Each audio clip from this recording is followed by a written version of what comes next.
Halo Happy Investor, kembali lagi dengan NH Korindo Sekuritas. Hari ini Kamis 1 Desember 2022 seperti biasa akan memaparkan market update dan juga rekomendasi saham.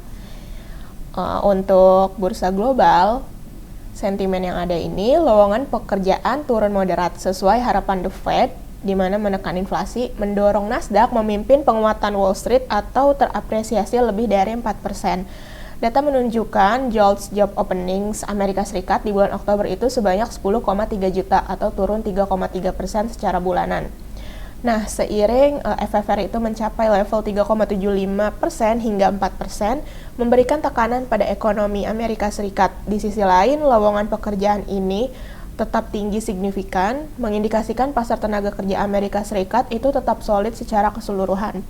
Di tengah penguatan Wall Street, akhir perdagangan November, investor juga tetap mengantisipasi data unemployment rate yang dirilis pada Jumat, memberikan data penting sebagai masukan dalam FOMC meeting 13-14 Desember waktu setempat.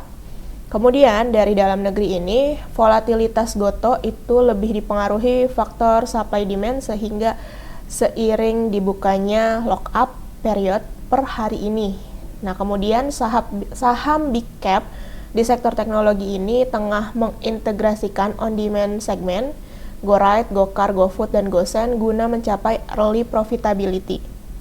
Adapun depresiasi rupiah menembus level Rp15.000 per US dollar menjadi perhatian dalam duo Indofood pada kuartal 3 2022 earning results yang dijadwalkan pagi ini. Sementara itu, menjelang rilis data manufaktur dan inflasi Indonesia, kami memproyeksikan IHSG hari ini masih bergerak sideways. Jadi kemarin IHSG itu ditutup menguat 0,99% ke level 7.081,31.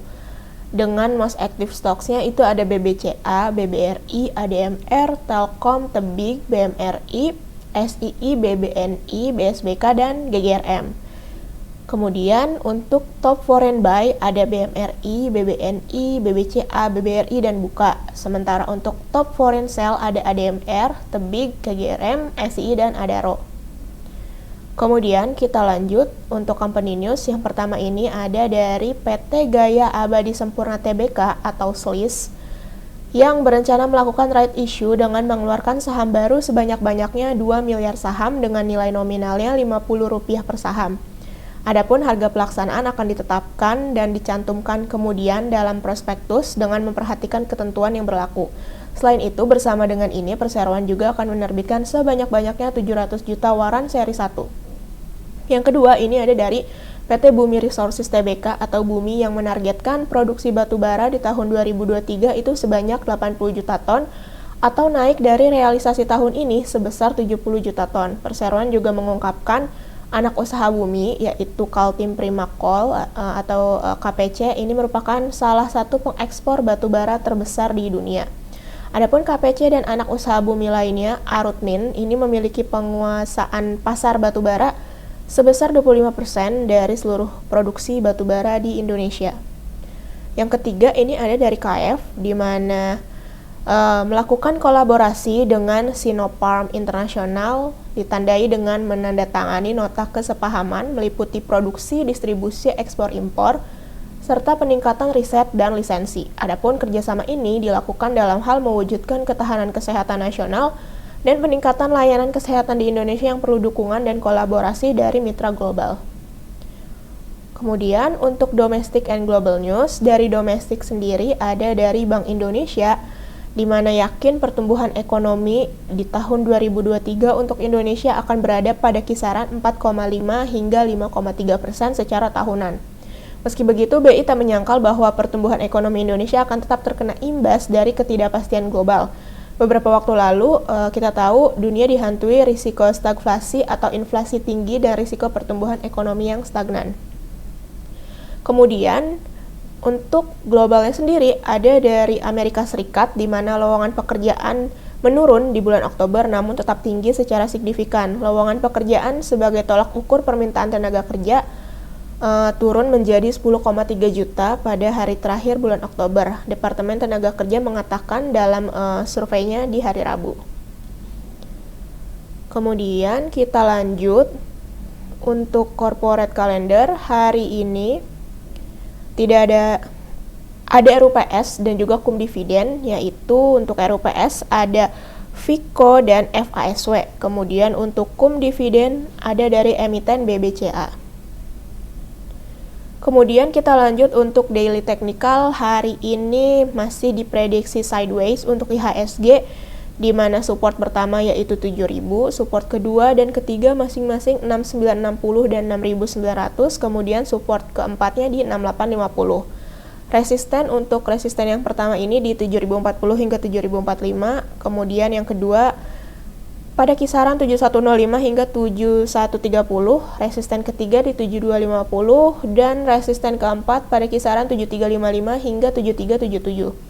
Adapun advice dari kami untuk perdagangan hari ini bisa buy on break atau averaging up on break.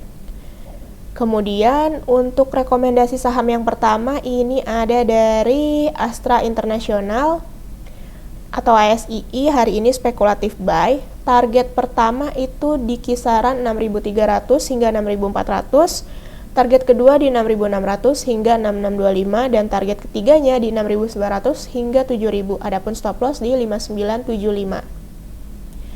Kemudian yang kedua ini ada dari ADMR. Rekomendasi kami hari ini spekulatif buy, di mana target yang kami berikan di sini ada 4.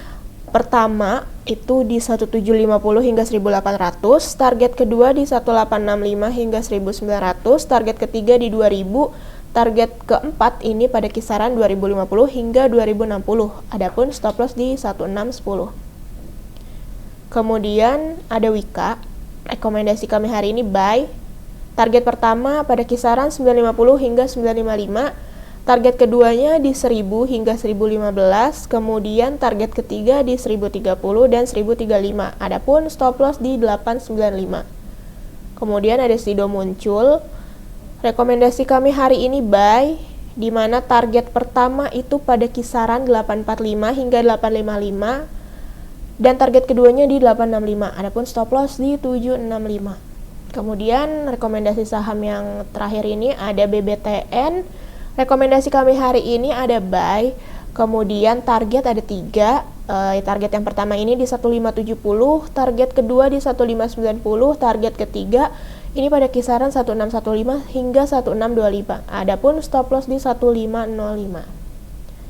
Oke, sekian mengenai paparan hari ini. Terima kasih.